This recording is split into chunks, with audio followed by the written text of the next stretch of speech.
So thanks for joining us today. Yeah. So I've got all these questions here. Do you know what are on these cards?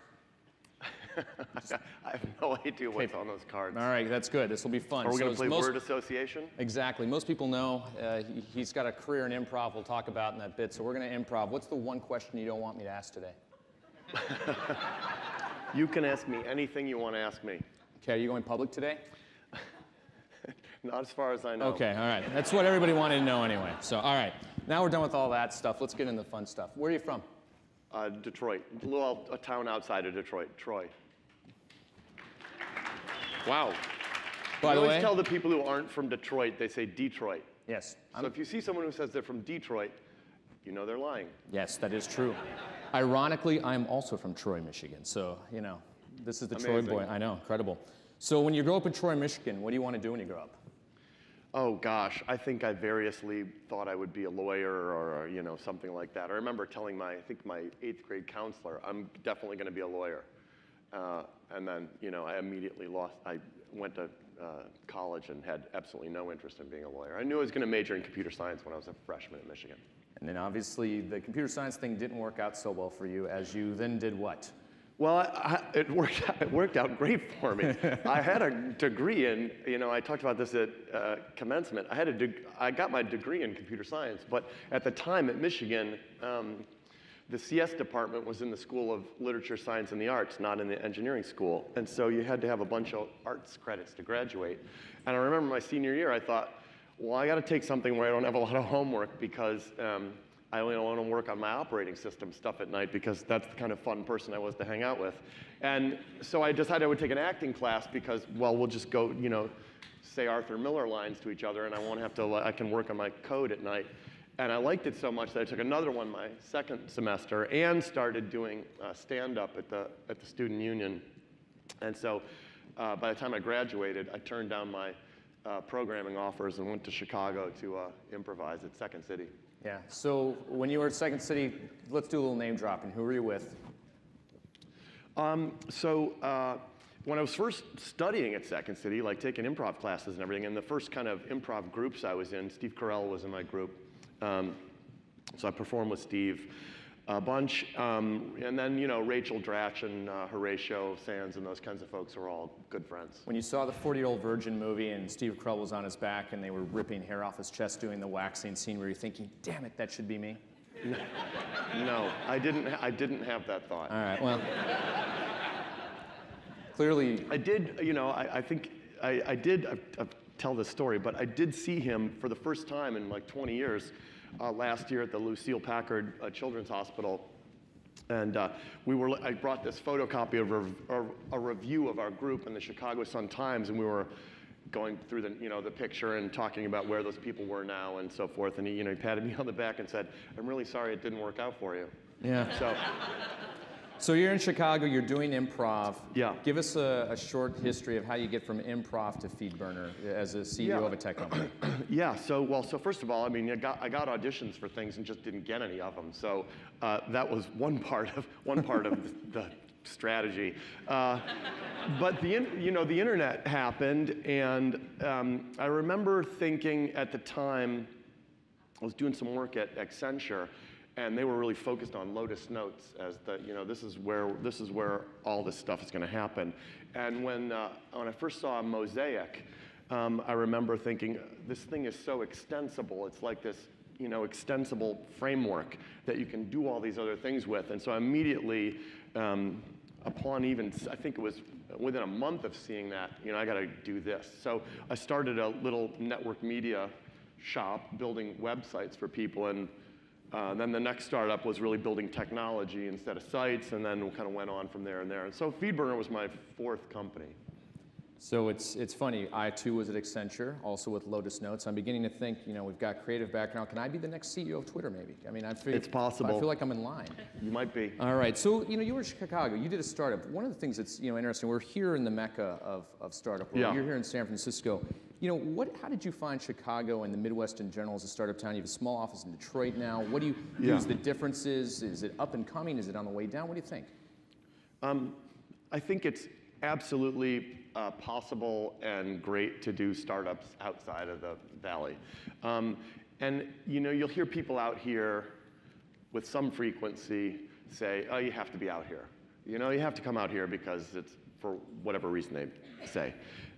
But we loved doing FeedBurner and our other Spy-on-It and our other companies in Chicago. And one of the reasons we loved it was it's sort of the same reason that Warren Buffett likes to be in Omaha. When you're outside the Beltway, if you will, you don't have to listen to all the, this is this amazing thing, and everyone should be doing this and focused on this, and this is the hot new thing, and maybe it's true and maybe it's not true.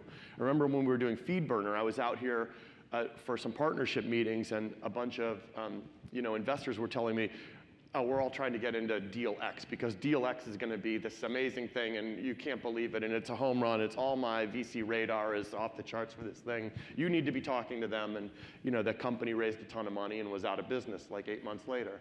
And I remember thinking, well, that doesn't make any sense to me. Why is that going to be interesting? So I think there's a benefit to having that, not having to deal with all that stuff. It's also the case that, look, competition for engineering talent out here is incredibly, mercenary and challenging. And in the Midwest, generally speaking, once you've got, strong talent on your team, you don't have to worry about, I got to make sure I get them better burritos tomorrow than that guy, or they're going to go over there. So, you don't have to worry about that stuff. You do have to worry about that stuff here. Right. So, you think just to belabor that point a little bit, it's remarkable how much attention you really have to devote here to making sure you've always got the most compelling environment for people to work in. And that's helpful, but it detracts a little bit from other things you'd like to be able to focus on. And in the Midwest or anywhere else, generally speaking, where it's not as there's not as such intense competition for resources, you don't have to focus on those things as frequently. You can focus on them, now and then. So what advantages do you have as a CEO, having been a stand-up comedian and improv guy, to running a company? What skills do you uniquely have that have helped you along the way? So I think that a couple things. One of them is certainly that I feel like I'm present. Someone asked me the other day, what do you think is the quality that you have as a CEO that's helpful? And I like to think that I'm present. I'm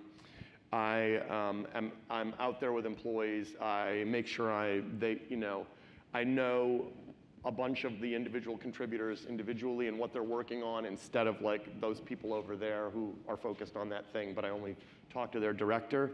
And that's really a function of having come up with the theater background and improvisation specifically, where it's all about what's happening here right now, not constantly only focusing on what the next thing is, right? So I spend a lot of time with individual teams and with individual people on what's going on in their team. And that's helpful in making sure that I have an understanding of what's going on in the company, because the view from the top is totally distorted, right? And then you always hear, well, I don't want to take that to you. I should sort that out with so-and-so. And then if you only spend time with your directs, you don't have any perspective on what's going down in the trenches, what's going on in the trenches. What are you most proud of with respect to the company right now? I mean, when you wake up in the morning, is it the global impact? Is it the reach? Is it how happy your employees are? What's the one thing you're like, man, I am really proud of this? Definitely, it's absolutely 100% the team that we've built at the company. We focused just an incredible amount on the people we've got, both my executive staff and the engineering across the company, the quality of the people that we have in the company, the way they treat each other, the openness of the way we communicate with each other.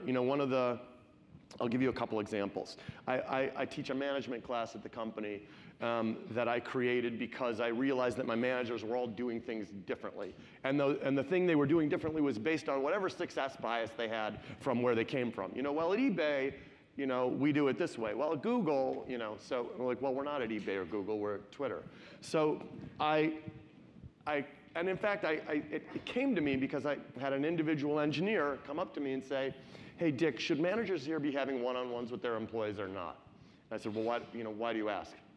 I said, well, when I was working on revenue engineering, I had one-on-ones with my manager every week, but now that I'm working on, I don't know what it was, mobile engineering, my manager doesn't believe in one-on-ones, right? So I realized, okay, we've got to, and I decided I would create the course because I wanted people to understand how important it was to me that they be managing correctly. And I think if there's one key takeaway from the whole course, it's a 6-hour course that I teach. I don't have slides, I just stand up in front of the managers and talk to them and interact for 6 hours. And one of the core tenets of the whole class is make sure everybody understands what you understand, right?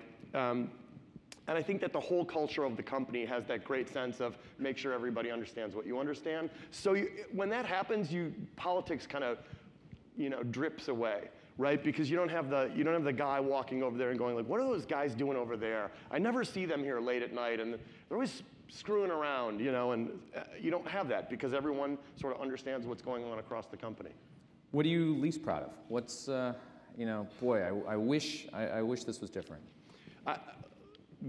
Listen, I guess I'll answer that question in 2 ways. My first answer to that question, which you'll say is, oh, come on, is if there was something I wasn't proud of, I would change it. So there isn't anything that comes to my mind that I'm least proud of. What about making Ashton Kutcher more famous? I will tell you that we've certainly made mistakes along the way. And one of the things I always try to do when I feel like we really screwed that up is stand up in front of the company and tell them, here's a thing I really screwed up. And I'll tell them what I think it is and why I screwed it up. And that's super important because it allows your direct reports, it basically empowers everybody to say, it's okay if I go to my manager or go to Dick and say, hey, I think I screwed this thing up, what should I do?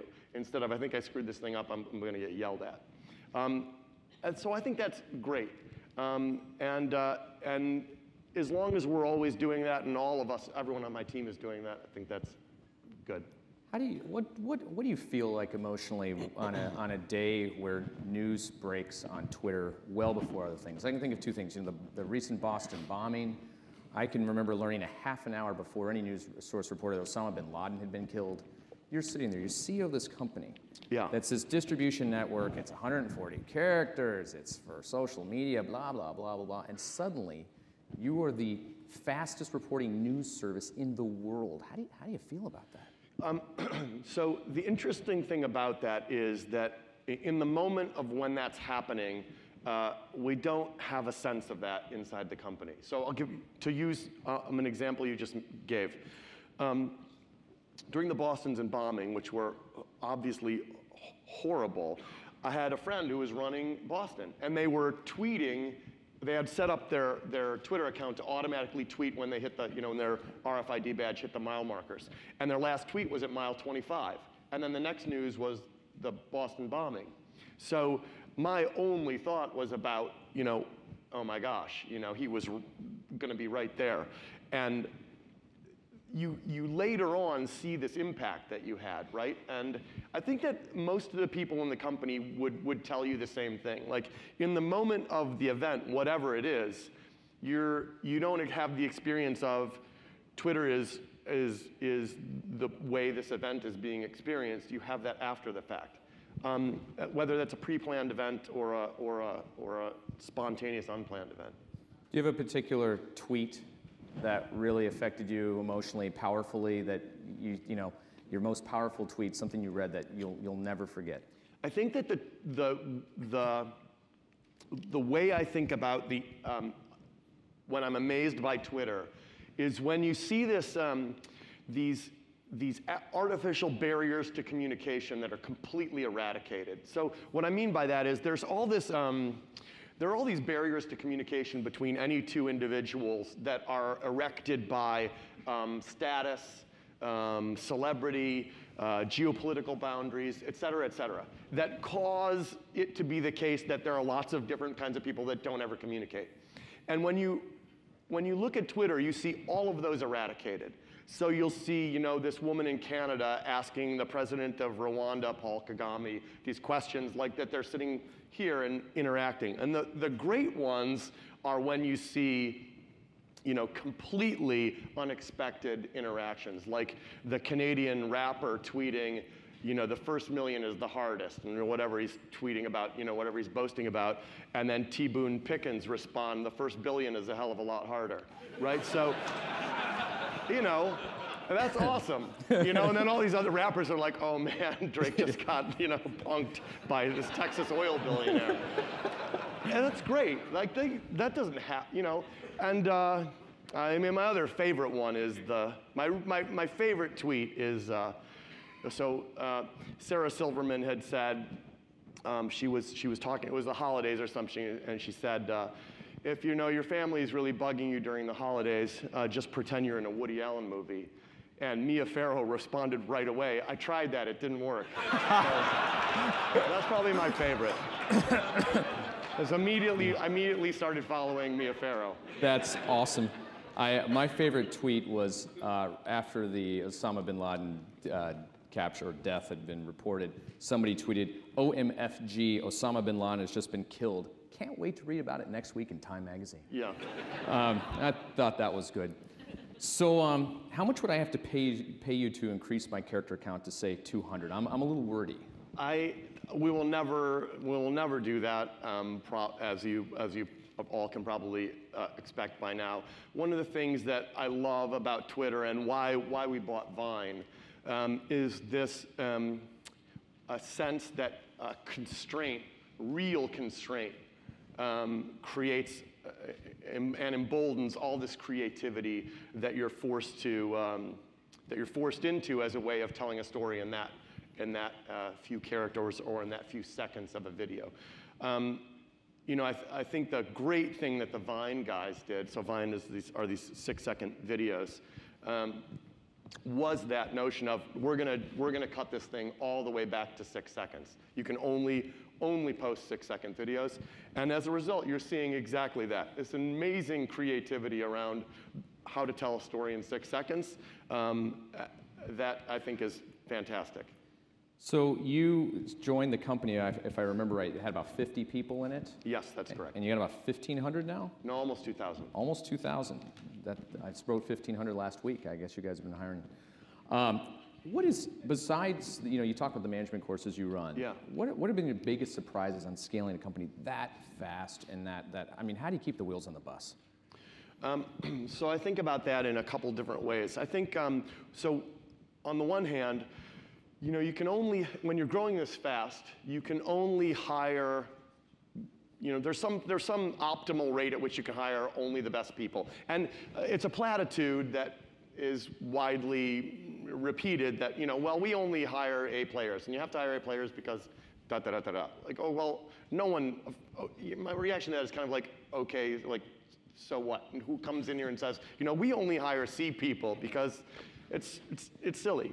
So, of course, you're trying to hire A players, and you put processes in place to try to make sure that happens. But when you're hiring as fast as we're hiring and growing as fast as we're growing, you're either not going to only hire A players, or B, hire A players that are great at scaling from 100 people to 500 people, and then are suddenly no longer able to go from 500 to 1,000. So I really spend a lot of time with the company on something I didn't figure out right away. In fact, it took me a while to figure it out, which was you have this bias as a manager of this person is amazing and this person is amazing and I have to, take care of them, and this person I need to manage and help them grow. And it's frequently the case that this person is amazing right up until you got to 400 people, and then they become not amazing. And you have to really shed those biases of, no, but that's my guy, or she's awesome, and start to understand there are going to be people who are great at certain phases of the company and then are not right for whatever reason. Not because they're not great people anymore, but because you're trying to do this new kind of thing and they're not the right person for it. And it's hard when those phases are coming so quickly because, everyone around you's got this sense of, wait a minute, 2 months ago you told me they were amazing. And so you've got to just get through that and fight through that as quickly as you can and help everyone on your team understand that it's not their job to defend their team, it's their job to improve their team. I'm constantly, my head of communications who's here with me today was probably nodding backstage. I'm constantly telling the team, it's not your job to defend your team, it's your job to improve your team, right? And I'm trying to beat that drum constantly because it's not the way you would naturally react to that kind of situation. What's your biggest surprise use case of Twitter? I understand there's a lot of people who are just voyeurs. They watch, they don't contribute. Is that surprising you? Obviously rappers connecting with Canadian politicians, that's interesting, or T. Boone Pickens, but is there a use that you completely didn't see that you're like, wow, that's meaningful and powerful? The use that I don't think any of us would have seen coming is the use case that's exemplified by the earthquake and ensuing tsunami in Fukushima, Japan, where it became an alternative form of communication, a lifeline, if you will, for people to quickly broadcast where they were, or broadcast, has anyone seen so-and-so, and get responses to that in a way that phone calls or text messaging couldn't, both because those tend to be one-to-one or one-to-few, and some of the connectivity in the mobile networks was down or spotty during that event. So those kinds of things have been amazing to us, and we're trying to reinforce that use case with folks like FEMA. The Red Cross has done a great job of using Twitter and those kinds of in unplanned natural disasters and emergencies, and other governments around the world. Several governments in Europe are working with the folks in Japan now to understand how it was used, et cetera. So you've been you guys have been an innovator in the world of patent policy. Yeah. What are your feelings on the state of the union of the U.S. patent system, where you're seeing it? I know you have a lot of strong feelings. I'd love to hear what you think. Yeah, well, I think it's broken. I mean, it's like this it's literally an arms race. You could have said maybe a couple of years ago, it's metaphor. It's like kind of, well, it's kind of like an arms race. Now it really is, and it's crazy. I remember I didn't have an appreciation for the magnitude of how broken it is until I became CEO of this company. And you start getting these patent lawsuits, and some of them are so frivolous and ridiculous that you look at them and you say, well, you sort of laugh them off. Well, ha, ha, ha, obviously we'll get that dismissed. And then you come to find out, how much it's actually going to cost you in cash, in cash to get that dismissed, and how asymmetric the cost is to the person who brings the suit versus you. And it's so ridiculously absurd and broken that you can't even believe it could, well, obviously we should tell Washington about this and they'll go fix it, because that's crazy. And then to find out, oh no, actually that's, there are other people who have told them that for years and they don't think it's crazy. It's just so broken. So we decided to create the IPA. And the basic approach we've taken is that if you patent something at Twitter, and you have the patent assigned to you, we commit to you, the innovator, that we are only going to use this for defensive purposes, unless you otherwise say, no, I sign here and want you to use it in these other ways. And that follows the patent along, if for whatever reason, other companies who adopt IPA get acquired, that follows it along. So it would be great if other people would adopt those kinds of things. We would love to see more and more companies adopt IPA. I think that our team, one of the things I'm always challenging the team with inside the company is we have to take more risks. We have to be more courageous. I want to see bigger bets. And it's great to see folks like the legal team innovate in this way, because there's a tendency for non-engineering teams in the company to say, okay, well, sure, the mobile development team can innovate, but what are we going to do? So I love it when teams in the company, like the legal team, do things like this. And when they brought that to me, I was behind it 100%. Awesome. So your global footprint, you are in everywhere there is. what other policy things are you seeing maybe in other countries that have piqued your interest that you're worried about could trickle to here? Other things you've got, be an early warning detection system for us. What are you seeing? Yeah, so the amazing thing about, I'm learning all this stuff about global media policy now that we're a global company, and you don't realize what other countries' media policies are, or what speech policies are. And you kind of take for granted that we have, I think we all obviously take for granted that we have freedom of speech on a regular basis. So for example, it is illegal in places like the UK, well, sorry, rather in the UK there are things called super injunctions. And it's not just the UK, but it's an example that I'm personally familiar with, in which an injunction can be issued to media companies, media outlets like the newspapers and the BBC, et cetera, that are of the effect of, you may not say X. There's an injunction against you saying X, that this, this celebrity has had an affair with this person. You may not report that. And not only may you not report that, you may not say that there is an injunction against you reporting it. So it's this crazy Kafka-esque thing, right? And of course, the beauty of Twitter is that law was crafted for a time in which, well, we'll just go to the 4 newspapers and the BBC and done. Right. Done. No one will say a word. And of course, try telling the whole country, you may not talk about the fact that this celebrity is, right, and that's all they want to talk about. And so those things are crazy when we start to get the, hey, here's an injunction that none of your users may say that there's an injunction against. And dealing with that kind of stuff is very much like dealing with the patent trolls. You look at it and you think, well, this is obviously absurd. They don't mean us, and then they do, and it's strange. So there's all this global media law and communications law that has to evolve to catch up to the State of the Union on broadcast communications. So I got some rapid. By the way, some of that stuff happens still in the U.S. You get these injunctions that are or court orders around. You have to hand over these, this information about this account, and you can't tell anyone that we gave you an order to hand over this information about the account. So we fight those things, I think, as is commonly known, and did so in the WikiLeaks case and others, and we'll continue to do that. I'm glad you are. So I got some rapid fire questions. We're going to take some from the audience. Is that okay with you?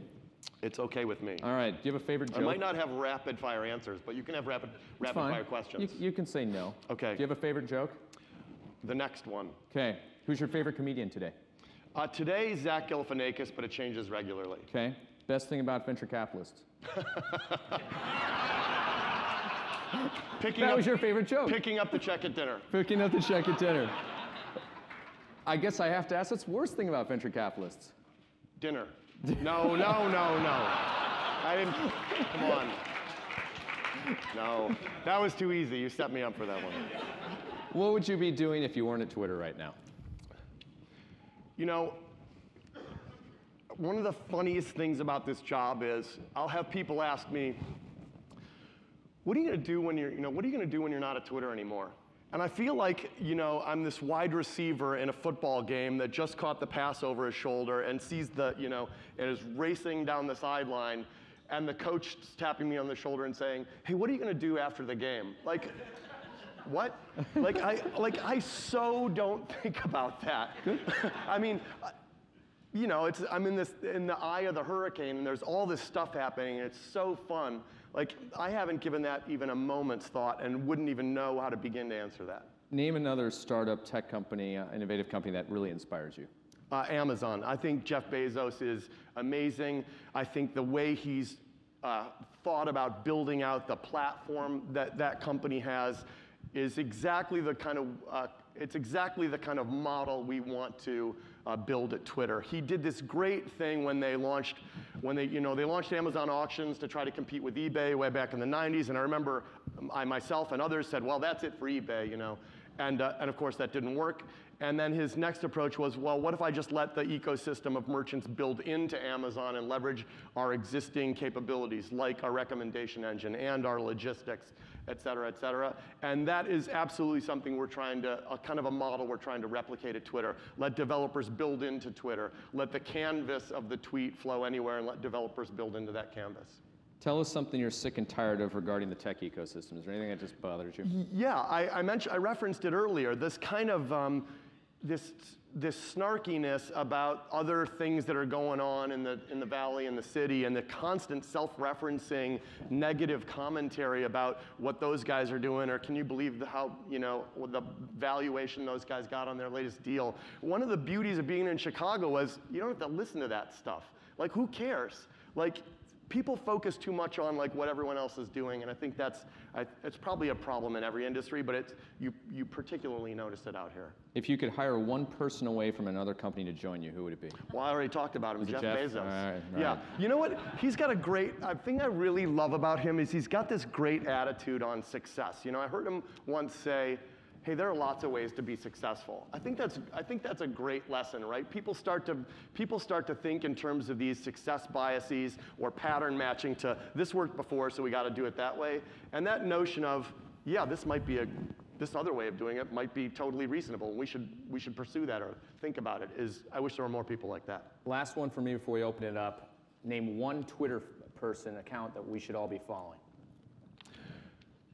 I'll just answer the question instead of telling why it's a hard question to answer. Bill Simmons, Boston ESPN sports reporter. Even if you're not a big fan of sports, Bill Simmons is a great account to follow. All right, somebody got a question? I'm sure I missed about 28.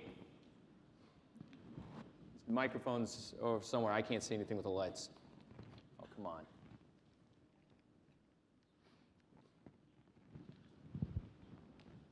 Going once? Oh, all right. Red Wings or Blackhawks? Red Wings. Yeah. I grew up in Detroit. Thank you. Thank you. A smattering of applause. A light smattering of applause for the Red Wings.